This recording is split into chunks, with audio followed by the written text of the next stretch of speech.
El día de hoy vamos a tratar un tema que es fundamental en la prueba y del que estoy seguro siempre aparecen preguntas. Podríamos llamarlo proporcionalidad,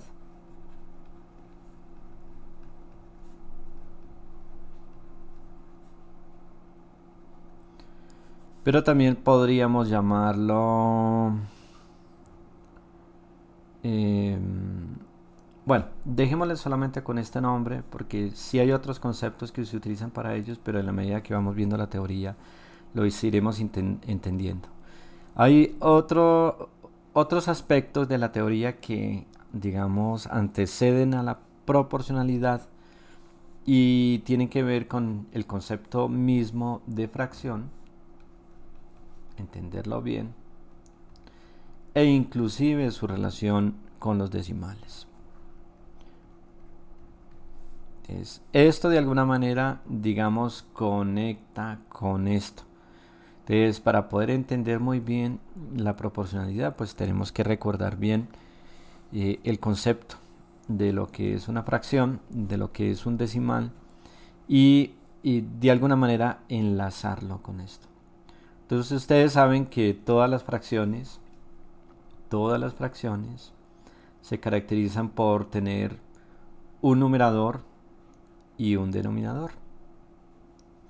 Y el concepto de fracción nos dice que yo puedo coger algo y partirlo en partes iguales y tomar tantas de esas partes como yo quiera.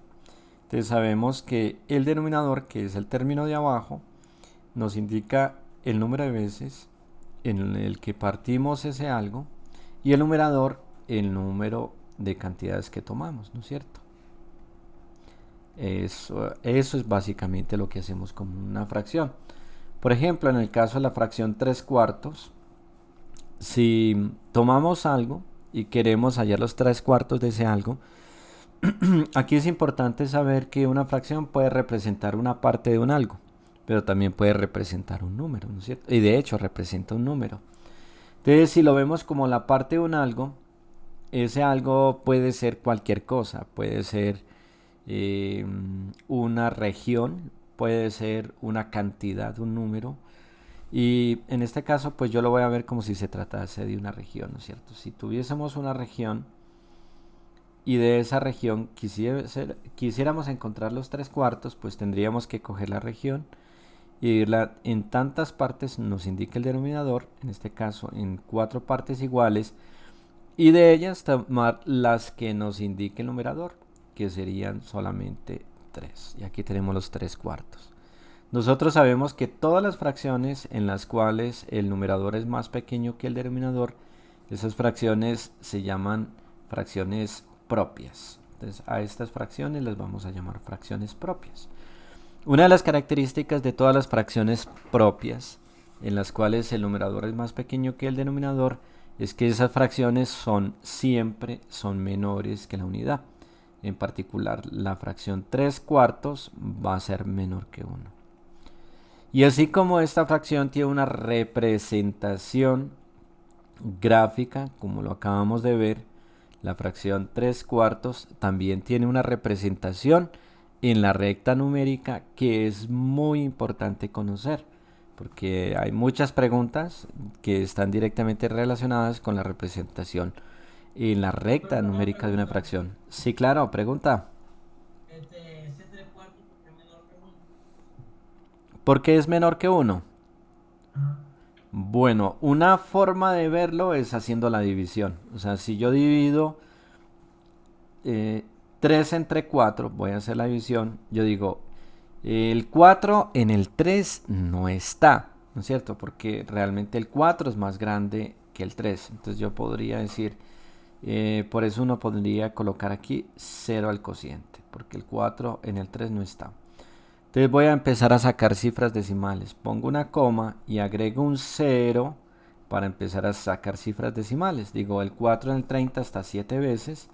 7 por 4, 28 a 32. Y si voy a sacar cifras decimales, aquí agrego un 0 y digo, el 4 en el 20 está 5 veces. 5 por 4, 20 a 20, 0.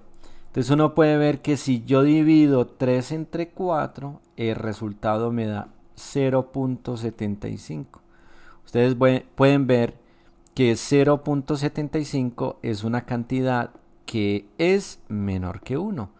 Todas las cantidades que sean 0.1 o 0.3 o 0.8 o en este caso 0.75 son cantidades menores que la unidad.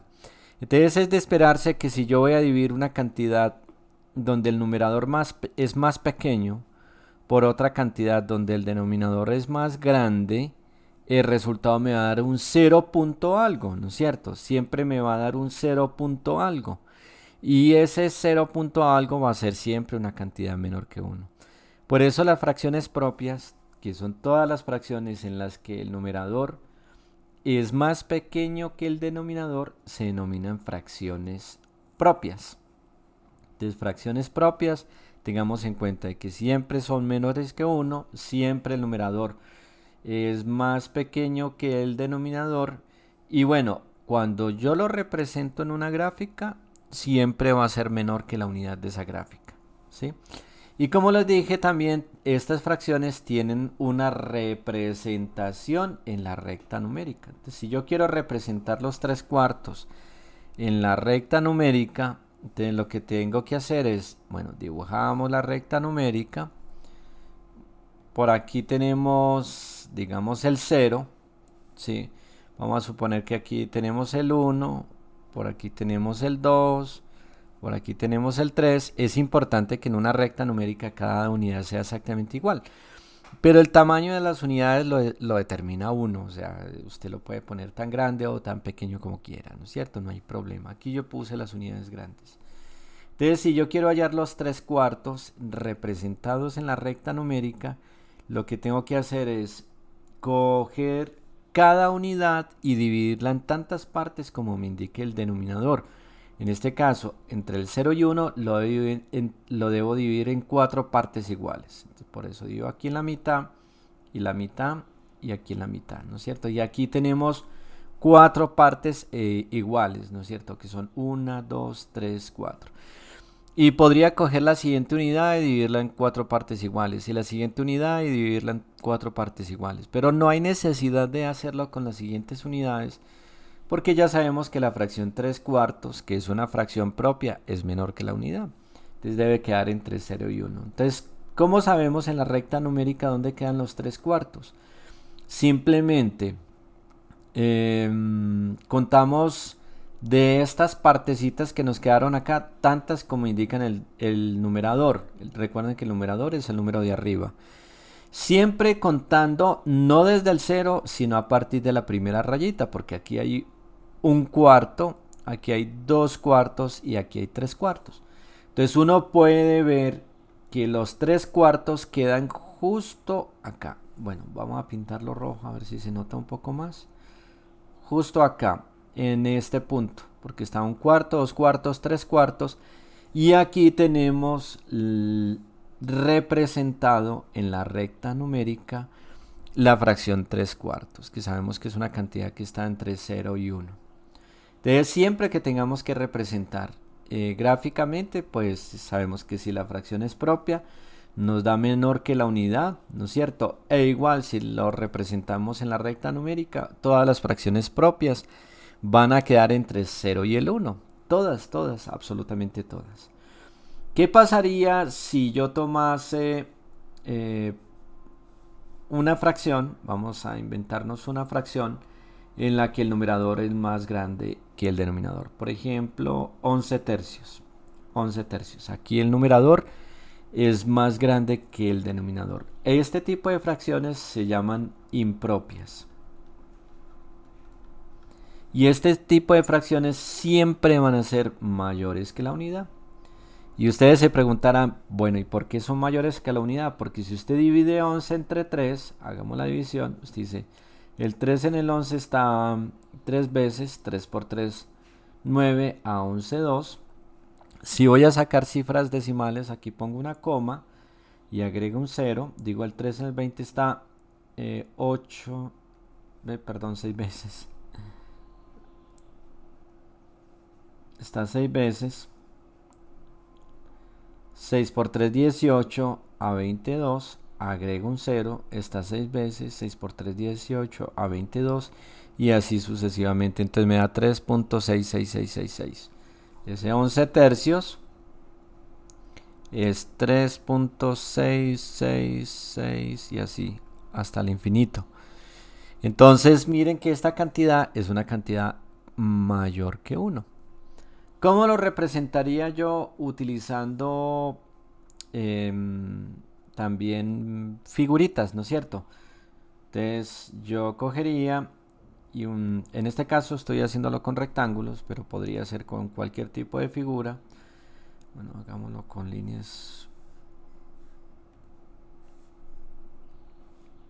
con este tipo de líneas que queda mejor.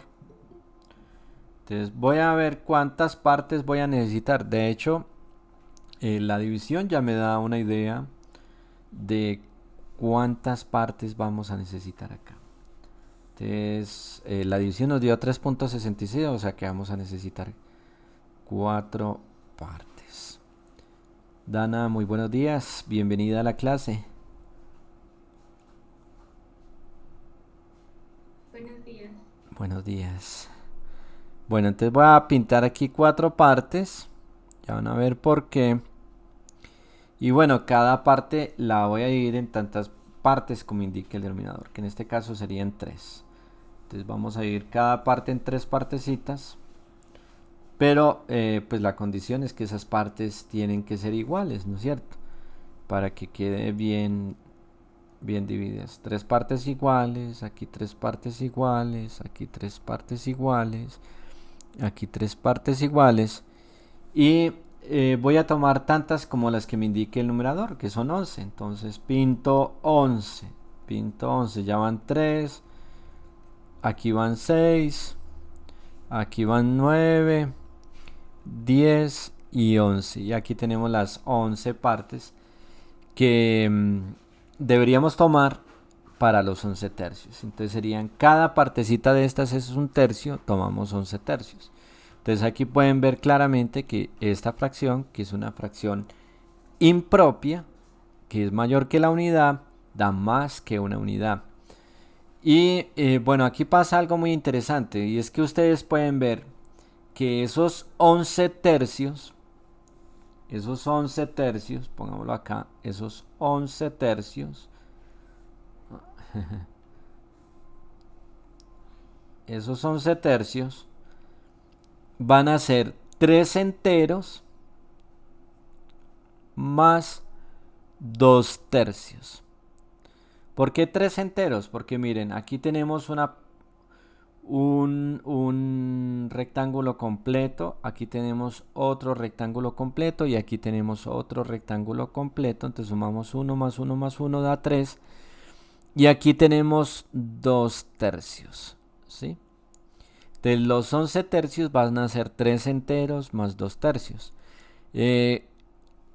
Esto que vemos acá nos permite representar las fracciones impropias en otro tipo de fracciones que se denominan fracciones mixtas. Sí, los 11 tercios, que son 3 enteros más 2 tercios, se escribirían así: 3 enteros y 2 tercios. Sí, 3 enteros y 2 tercios. Sin poner el más entre ellos. Entonces, todas las fracciones impropias, que son fracciones mayores que la unidad, donde el numerador es más grande que el denominador, siempre va a ser posible representarlos por fracciones mixtas. Y vamos a entender una fracción mixta como una fracción que está compuesta de una parte entera más una parte fraccionaria. Y la parte fraccionaria siempre tiene que ser una fracción propia. O sea, nunca la parte fraccionaria, una fracción mixta, puede ser una fracción impropia. O sea, aquí el numerador siempre nos va a dar menor que el denominador, ¿sí? Y va a ser una fracción propia. Entonces una fracción mixta es parte entera más fracción propia. Y todas las fracciones mixtas son otra forma de representar las fracciones impropias. Una forma de convertir una fracción mixta en una fracción impropia es la siguiente. Entonces nosotros tenemos los 11 tercios. tenemos son los 11 tercios. Entonces el procedimiento que debemos seguir es el siguiente. Dividimos normal 11 entre 3. Hacemos la división normal. Decimos el 3 en el 11. Está 3 veces. 3 por 3, 9 a 11, 2. Y no vamos a sacar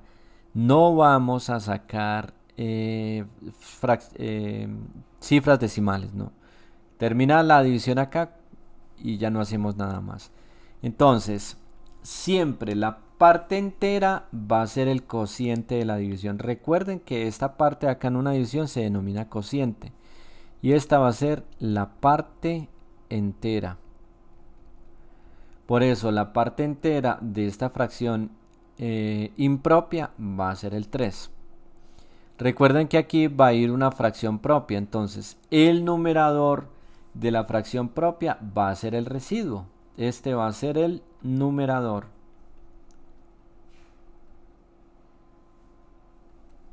Y el numerador va a ser el residuo. Entonces, el numerador sería 2. Y el denominador siempre va a ser igual al denominador de esta fracción. O si quieren, al divisor. ¿No es cierto? Entonces, del divisor, nosotros vamos acá, de acá, el denominador. Entonces, por lo tanto, aquí el divisor es 3. Bueno, esta es una forma de convertir una fracción impropia en una fracción mixta. Pero también existe el proceso inverso, ¿no es cierto? En el que si nosotros queremos convertir fracciones mixtas a fracciones impropias, también lo vamos a necesitar. Y es muy bueno saberlo. Entonces vamos a ver cómo es el proceso inverso. El proceso inverso es partir de la fracción 3, 2 tercios y cómo convertirlo en una fracción impropia. ¿Sí? O en una fracción normal, digámoslo así. Entonces, el procedimiento que vamos a seguir es el siguiente. Vamos a multiplicar la parte entera por el denominador de la fracción. Entonces, aquí vamos a realizar un producto, una multiplicación. Y al resultado de esta multiplicación le vamos a sumar el numerador de la fracción. Se lo vamos a sumar. Entonces, miren, 3 por 3, 9, más 2 nos da 11. Y el denominador de la fracción siempre va a ser el mismo que tenemos acá. Entonces va a ser 3.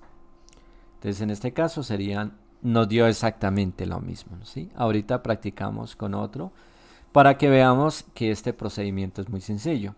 Ahora, esta fracción impropia, que ya sabemos cómo convertirla en fracción mixta, y hay dos modos de hacerlo. Uno mediante el método gráfico, que no siempre es el más conveniente, o mediante este proceso de la división, que es quizás un poco más conveniente, porque serviría especialmente para fracciones donde la parte entera, por ejemplo, da un resultado muy grande, pues es mucho mejor hacer la división.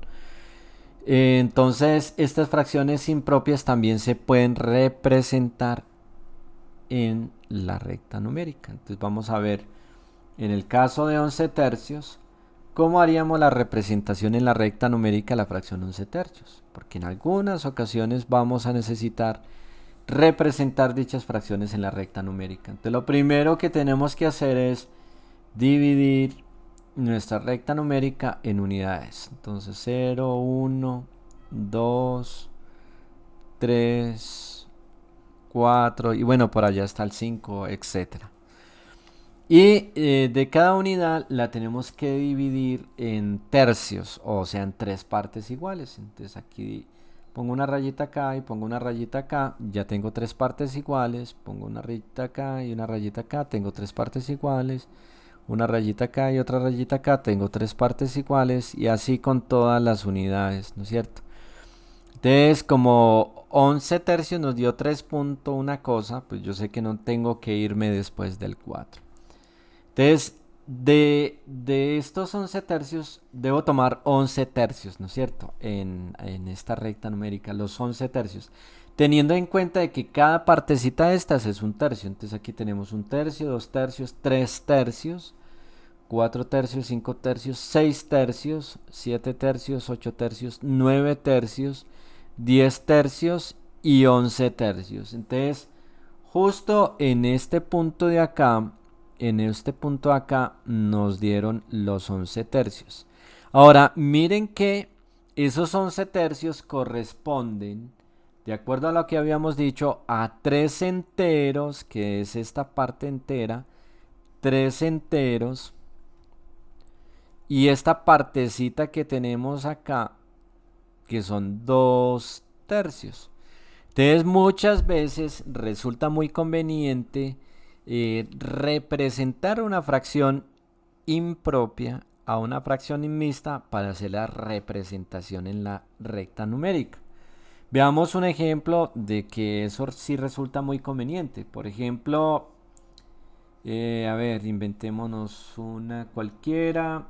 Supongamos que tenemos que representar 47 quintos, por decir algo. 47 quintos. Entonces, obviamente, dibujar la recta numérica resulta un poco engorroso, ¿no es cierto? Porque hay que dibujar tal vez muchas partes. Una de las cosas que podríamos hacer es dividir 47 entre 5, recuerden. Hacemos la división y decimos el 5 en el 47 está 9 veces, 9 por 5, 45 a 47, 2. Entonces aquí sabemos que la parte entera es el cociente de la división. Recuerden que este número de acá se llama cociente. Esta sería la parte entera. El numerador es el que va aquí. Y el numerador es el residuo. Este es el numerador, el residuo. Y el denominador siempre va a ser el divisor. Entonces es 9 5/2. En este caso, yo al hacer la representación en la recta numérica, no voy a necesitar dibujar las 9 unidades, sino que yo podría empezar, por ejemplo, supongamos, puedo empezar por acá desde el 7, por aquí poner el 8, por aquí poner el 9, por aquí poner el 10, y bueno, esto continuaría y por aquí estaría el 11, qué sé yo. Bueno, entonces dejémoslo ahí. Entonces yo sé que los 47 quintos son 9 2 quintos. Entonces yo sé que está después del 9. Entonces, ¿qué tengo que hacer entre el 9 y el 10? Dividirlo en 5 partes iguales. Entonces vamos a dividirlo en 5 partes iguales. Entonces aquí tenemos 1, 2, 3, 4 y 5. 1, 2, 3, 4 y 5. No me quedaron iguales, pero bueno, lo importante es que queden iguales. En este caso es muy difícil a veces calcularle a la cosa aquí a ojo, pero estas partes deben ser iguales. Entonces tenemos 1, 2, 3, 4 y 5. Deben ser partes iguales. Desde estas vamos a tomar 2 quintos. Entonces tomemos 2 quintos. 1, 2. Recuerden que cada partecita de estas corresponde a un quinto. Entonces aquí está un quinto, 2 quintos. Y aquí voy a dibujar el punto. Entonces ahí donde dibujé ese punto es que tenemos los 47 quintos. Entonces miren lo útil que resulta este procedimiento de representar una fracción impropia en una fracción mixta cuando requerimos hacer la representación en la recta numérica, ¿sí? Convertir una fracción impropia a fracción mixta cuando queremos hacer la representación en la recta numérica. Es mucho más conveniente. Recuerden que también hay un proceso para convertir una fracción mixta a fracción impropia. Veamos un ejemplo para que no lo vayan a olvidar. Por ejemplo, 8 2 tercios. Si quisiéramos, ¿qué fracción es 8 2 tercios? Esa es una fracción mixta. ¿Qué fracción impropia le corresponde? Recuerden que multiplicamos la parte entera por el denominador y el resultado le sumamos el numerador. Entonces yo ya creo que ya tienen ustedes la respuesta acá. sería 8 por 3, 24, más 2 serían 26. Y el denominador corresponde con el denominador de la fracción, entonces serían 26 tercios. Esto es un procedimiento sencillo, fácil de hacer, pero resulta muy útil conocerlo porque en algunos problemas pues es muy probable que lo vamos a necesitar. Entonces ya entendemos, bueno, ya hablamos sobre dos tipos de fracciones, que serían las fracciones propias, las fracciones impropias. Hay otro tipo de fracción que es bueno hablar sobre ella, que serían las fracciones unidad. Las fracciones unidad. Las fracciones unidad son fracciones en las que el numerador y el denominador son exactamente iguales. Entonces, por ejemplo, 2 medios, 3 tercios, 4 cuartos, 5 quintos, 6 sextos y así hasta el infinito. Todas estas fracciones son iguales y todas estas fracciones son iguales a 1, ¿sí? Y cuando yo quiero representar algo, ¿sí? Mediante una fracción unidad, por ejemplo, los 3 tercios, usted dividiría esto en 3 partes iguales y de esas 3 partes pues pintaría 3 y lo que obtiene es que al representar gráficamente me va a dar el todo, Obviamente en la recta numérica, cuando nosotros tenemos una recta numérica y queremos representar una fracción unidad, las fracciones unidades representadas en la recta numérica siempre van a caer en el 1. Todas van a caer en el 1. Los 2 medios son 1. Los 3 tercios son 1. Los 4 cuartos son 1. Y así sucesivamente. Todas van a caer en 1. Estas serían las fracciones unidad. Y representan el todo. Esto va a ser clave cuando veamos algunas cosas en proporcionalidad, porque vamos a utilizar este concepto de lo que es la fracción unidad. Es bien importante. Ahora, va a haber otro tipo de fracciones que son las fracciones enteras. Las fracciones enteras son aquellas fracciones en las que el denominador está contenido exactamente en el numerador. Por ejemplo, 18 medios. El denominador está contenido en el numerador. Si yo divido 18 entre 2 me da 9. De las fracciones enteras siempre van a dar un número entero, porque siempre el denominador va a estar contenido en el numerador. Por ejemplo, 35 quintos también es una fracción entera. Aquí nos daría 7. Entonces, obviamente, pues al hacer la representación en la recta numérica, nos va a dar donde queda justamente este número, ¿no es cierto?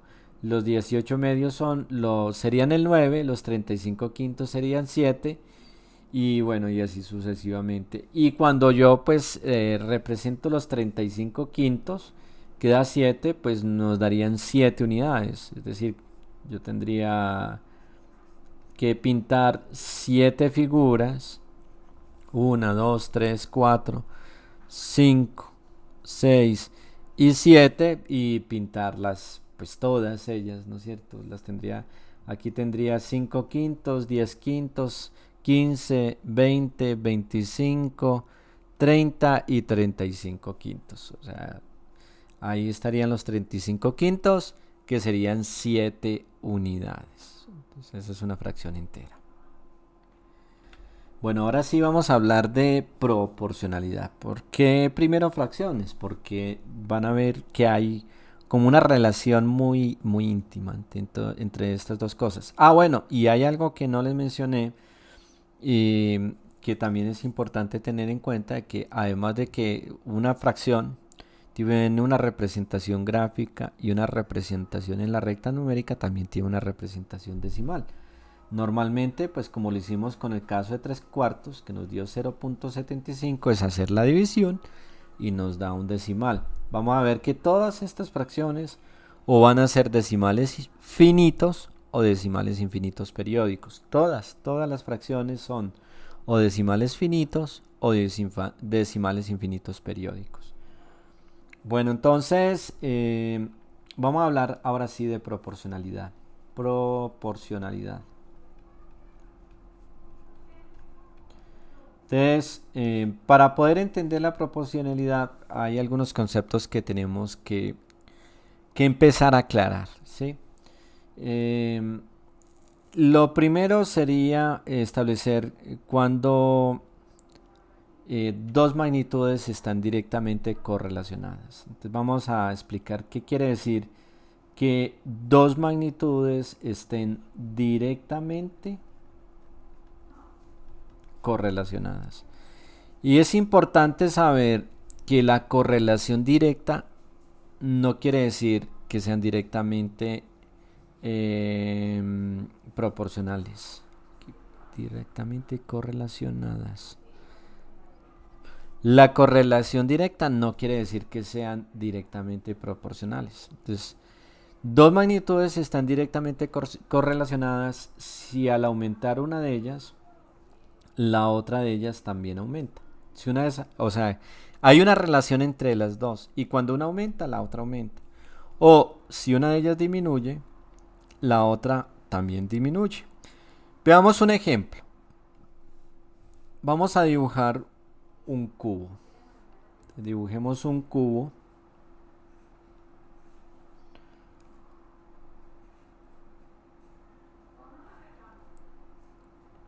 Vamos a dibujar un cubo y vamos a ver que la arista L del cubo, o sea, la arista L del cubo y el volumen, que es L a la 3, el volumen de un cubo es el lado por el lado por el lado, es L a la 3, son dos magnitudes directamente correlacionadas. ¿Por qué? Por ejemplo, si el lado del cubo vale 1, el volumen sería 1 al cubo, es decir, 1. Pero si el lado del cubo vale 2, el volumen del cubo sería 2 a la 3, ¿cierto? 2 por 2, 4, por 2 da 8. Miren que si yo aumento el lado, me aumenta el volumen. Pero miren que no aumenta en la misma proporción. Porque yo aquí dupliqué el lado, pero el volumen se me multiplicó por 8, ¿no es cierto? Si yo aumento el lado a 3, el volumen sería 3 a la 3, o sea, 27, ¿no es cierto? Entonces aquí yo tripliqué con relación a la figura inicial el lado de 1 a 3, pero el volumen se multiplicó por 27. O sea, no, estas magnitudes no son directamente proporcionales, pero sí están directamente correlacionadas, porque si yo aumento 1, la otra de ellas aumenta. Y lo mismo pasaría con el área, ¿no es cierto? Este es un ejemplo con el que se equivocan muchos estudiantes. Y es pensar que el área y la arista de un cubo son directamente proporcionales. Y resulta que no, realmente no lo son. Por ejemplo, ¿cómo sería el área superficial de este cubo? ¿Cuál sería la fórmula para el área superficial de este cubo? El área superficial de un cubo es, como tiene 6 caras, es 6 multiplicado por el área de una cara, que es L a la 2, ¿no es cierto? Porque el área de una cara es L por L, o sea, L al cuadrado. Si nosotros fuéramos a calcular el área de un cubo del lado 1, nos daría 6 por 1 a la 2, nos daría 6. Cuando el lado vale 1, ¿no es cierto? Ahora, si el lado vale 2, vamos a cambiar el lado por 2, el área nos va a dar 6 por 2 a la 2. 2 a la 2 da 4 y 6 por 4, 24. Miren que en este caso duplicamos el lado, pero el área se multiplicó por 4. O sea, se cuadruplicó, porque 6 por 4 da 24. O sea, lo que demuestra es que aquí el lado y el área superficial de un cubo no son directamente proporcionales, pero sí están directamente correlacionadas. Porque al aumentar la arista o el lado del cubo, aumenta el área superficial. Sí, hay una correlación directa, pero no son directamente proporcionales. Eso está claro, eso es importante saberlo. Entonces, ya vimos cuando dos magnitudes están directamente correlacionadas.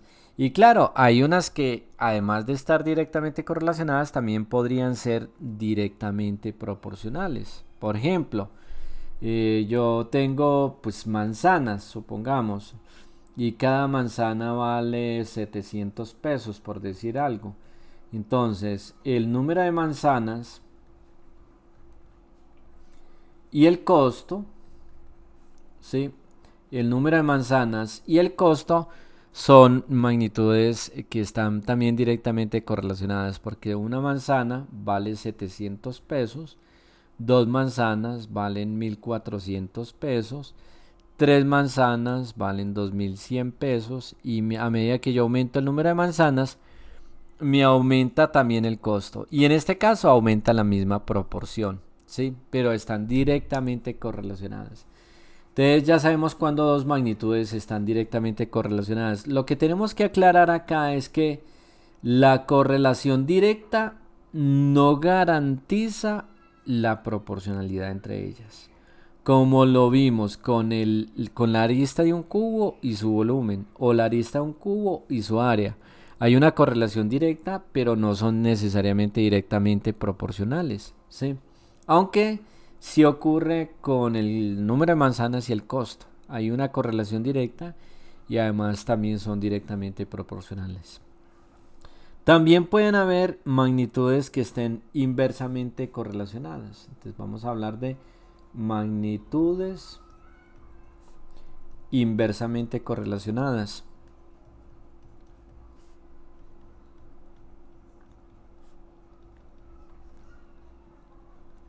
Y en el caso de la correlación inversa, lo que debemos tener en cuenta es que en la correlación inversa, cuando una de ellas aumenta, pues la otra tiene que disminuir. O si la primera disminuye, entonces la otra tiene que aumentar. Entonces vamos a ver pues algunos ejemplos de situaciones en las que ello ocurra. Bueno, entonces como ya ustedes sugirieron, la velocidad y tiempo es muy buen ejemplo de dos magnitudes inversamente correlacionadas. Vamos a suponer que un vehículo tiene que moverse una distancia específica, ¿sí? Entonces tiene que ir desde el punto A, sabemos que tiene que ir desde el punto A hasta el punto B. Entonces él viaja con una velocidad y se demora un tiempo para hacer este recorrido. Es claro que en la medida en que yo aumento la velocidad, el tiempo que se demora para hacer el recorrido es menor. Y en la medida en que yo disminuyo la velocidad, el tiempo que se demora para realizar el recorrido es mayor. Por eso estas magnitudes están inversamente correlacionadas. De hecho, están correlacionadas por esta fórmula. Velocidad igual a distancia sobre tiempo. Aquí la distancia es como si fuera una constante, o velocidad por tiempo igual a distancia. ¿Sí? Esta es la fórmula que me permite establecer una relación entre estas dos magnitudes. Bueno, muy bien. Bueno, hay un ejemplo muy común que se ve también en los exámenes, y es, por ejemplo, número de obreros y el tiempo que se demoran en realizar una obra, ¿no es cierto? Entonces, si yo utilizo más obreros, más personas para realizar una obra, se supone que el tiempo que deberían tardarse en terminarla debería disminuir. Y si utilizo menos obreros, el tiempo debería aumentar. Por eso la correlación entre estas dos magnitudes es inversa. Si una de ellas aumenta, la otra de ellas disminuye. Entonces tenemos una correlación inversa entre ambas. Bueno, vamos a ver entonces qué son magnitudes. Magnitudes directamente proporcionales.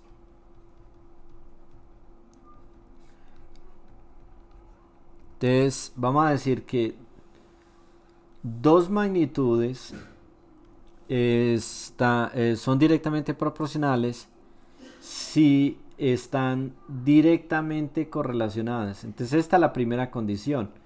Deben estar directamente correlacionadas, ¿sí? Y además, la segunda condición es que la razón, y debemos entender razón como división. O sea, recuerden que en matemáticas razón y división son como la misma cosa. La razón o la división de ellas es constante, ¿sí? O sea, la razón o la división entre ellas debe ser constante, o sea, debería dar exactamente el mismo resultado. O también lo podríamos decir así: si una de ellas, si X y Y son directamente proporcionales, entonces quiere decir que si X aumenta, entonces Y aumenta en la misma proporción.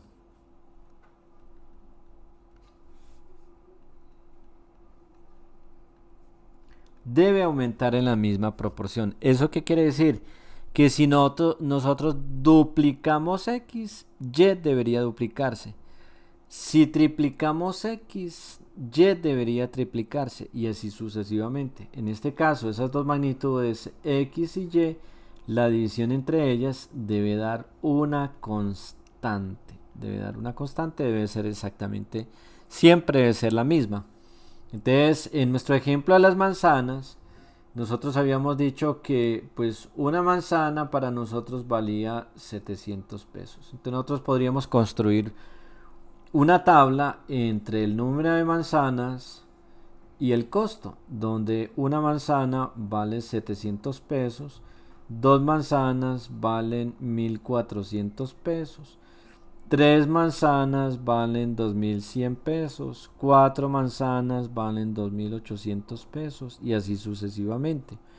Entonces miren que la razón entre estas dos magnitudes, en este caso la razón entre el costo y el número de manzanas, va a dar el costo de una manzana. Entonces 700 dividido 1 es igual a 1400 dividido 2 es igual a 2100 dividido 3 es igual a 2800 dividido 4 y así sucesivamente.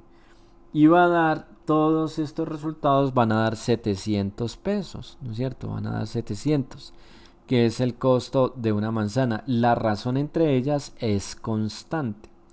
Entonces aquí viene algo que se denominan las reglas de 3, que es una regla de 3. Entonces yo tengo dos magnitudes, conozco dos valores. Entonces a mí me dicen, por ejemplo, 7 manzanas, ¿qué costo tendrían? O si yo tengo 3.500 pesos, ¿cuántas manzanas puedo comprar? ¿Sí? Entonces, ¿qué es una regla de 3? Una regla de 3, nosotros vamos a decir que va a ser, es una regla en la que de dos magnitudes yo conozco tres datos y uno es desconocido, ¿no es cierto? Entonces voy a utilizar estos tres. Voy a usar este y aquí está el dato desconocido, ¿sí? Voy a usar estos. Entonces, ¿cómo construyo una regla de 3? Diciendo, bueno, hay que tener en cuenta, usted ya lo sabe, ¿no es cierto? Que debo poner número de manzanas en un lado y el costo en el otro. Entonces, los números de manzanas van debajo de número de manzanas y los costos debajo de costo. Entonces yo diría, si una manzana cuesta 700 pesos, entonces 7 manzanas, ¿cuánto costarán? Así es como se construye una regla de 3 simple. De 7 manzanas, ¿cuánto costarán? Recuerden que la regla de 3 simple siempre debe resolverse cuando es directa, porque estamos hablando de proporcionalidad directa, multiplicando en diagonal y dividiendo por el número de arriba, ¿no es cierto?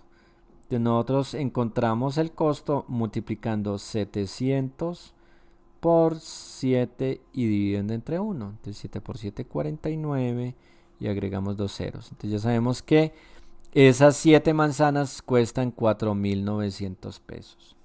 Y en el otro caso, cuando teníamos el costo, podría ser igual, ¿no es cierto? Tenemos número de manzanas y costo. Entonces decimos, si una manzana cuesta 700 pesos, la pregunta es, con 3.500 pesos, ¿cuántas manzanas me puedo comprar? Sí, así haríamos la regla de 3. Sigue siendo el procedimiento el mismo, multiplicamos en diagonal y dividimos por el número de arriba, ¿sí? Multiplicamos en diagonal y dividimos por el número de arriba para encontrar este costo. O sea, multiplicamos 1 por 3.500 y dividimos entre 700. Y 3.500 dividido 700 nos da 5. Entonces ya sabemos que en total serían 5 manzanas con 3.500 pesos. Cuando nosotros hacemos la representación gráfica de una regla, de dos magnitudes que son directamente proporcionales, en este caso vamos a hacer la representación directa de el número de manzanas y el costo. El número de manzanas y el costo siempre nos va a dar una línea recta ascendente. Siempre nos va a dar una línea recta ascendente. Esta es la forma en que nosotros representamos dos magnitudes gráficamente, dos magnitudes que son directamente proporcionales, como una línea recta ascendente. Esto es importante tenerlo en cuenta, y porque en algunos casos se necesita. Entonces ya vimos, entendimos las condiciones para que dos magnitudes sean directamente proporcionales, ¿sí? Vimos un ejemplo específico y vimos qué hay detrás de la regla de 3 y específicamente por qué se llama una regla de 3. Veámoslo ahora en el ámbito de las magnitudes inversamente proporcionales. Entonces, ¿qué pasa ya con las magnitudes inversamente proporcionales? Entonces vamos a decir cuáles son las condiciones para que dos magnitudes son inversamente proporcionales. La primera condición es que deben estar inversamente correlacionadas. O sea, las magnitudes tienen que estar inversamente correlacionadas, la primera condición. Y la segunda condición es que el producto, entendamos producto como multiplicación. Producto o multiplicación entre ellas debe ser constante. Constante. El producto o la multiplicación de entre ellas debe ser constante. O podríamos decirlo también de esta manera. Si X y Y son inversamente proporcionales, entonces ¿qué ocurre? Si X aumenta, entonces Y disminuye en la misma proporción.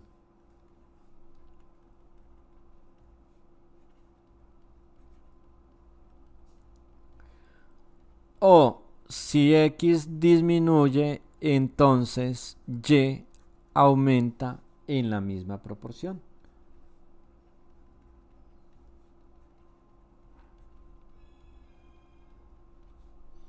Bueno, por cierto, eso no lo vimos en el ejemplo anterior, que también era bueno notarlo. Por ejemplo, en el caso de las directamente proporcionales, volvamos atrás, olvidémonos por un instante de las inversamente proporcionales, veamos que si yo duplico esta, o sea, la multiplico por 2, 2 por 2 da 4, miren que el valor también se duplica, ¿no es cierto? Se multiplica por 2. 2 por 2 da 4 y 1400 por 2 da 2800. O sea, cuando una de las magnitudes se duplica, la otra se duplica se aumenta en la misma proporción. O sea, que también se duplica. Entonces eso es importante tenerlo en cuenta. Lo mismo pasa que si se triplica, entonces la otra también debería triplicarse y así sucesivamente.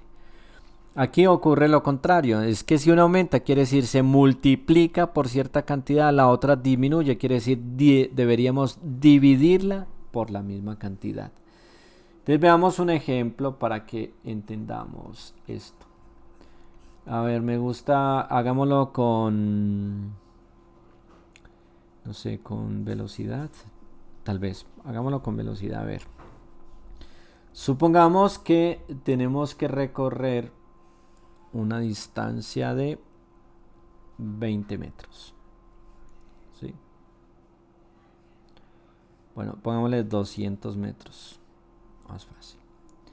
Entonces, si la velocidad, por ejemplo, es de 5 metros por segundo, entonces vamos a calcular el tiempo. ¿Cuál sería el tiempo? Recuerden que la fórmula es distancia igual a velocidad por tiempo. Y aquí podemos despejar el tiempo.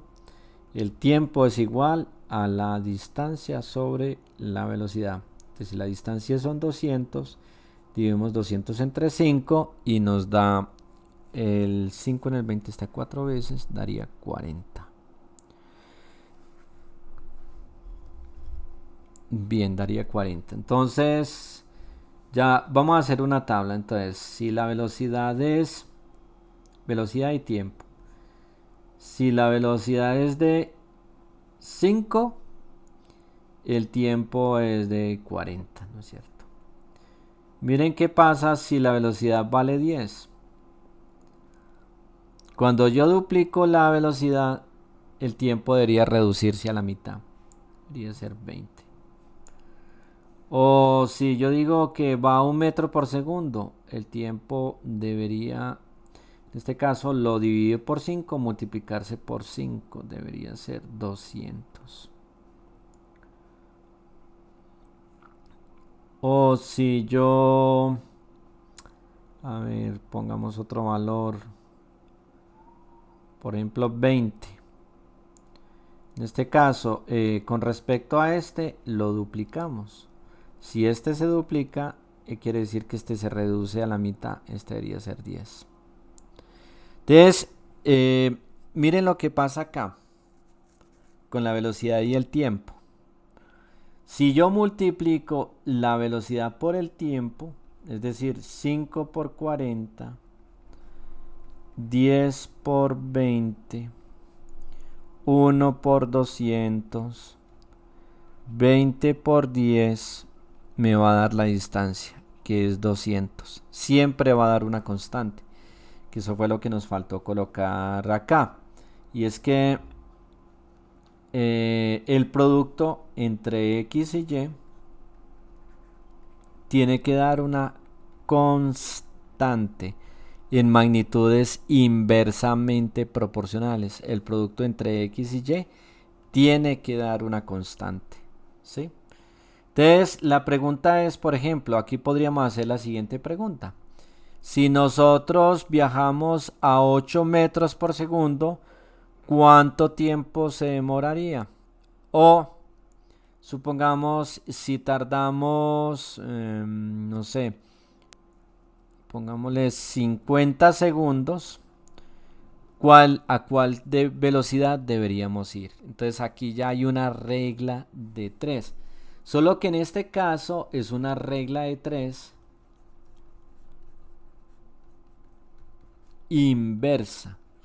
En el que habíamos visto ahora era una regla de 3 directa, pero en este caso es una regla de 3 inversa. ¿Por qué es inversa? Porque la relación entre las magnitudes es inversa, porque si una de ellas, la otra disminuye.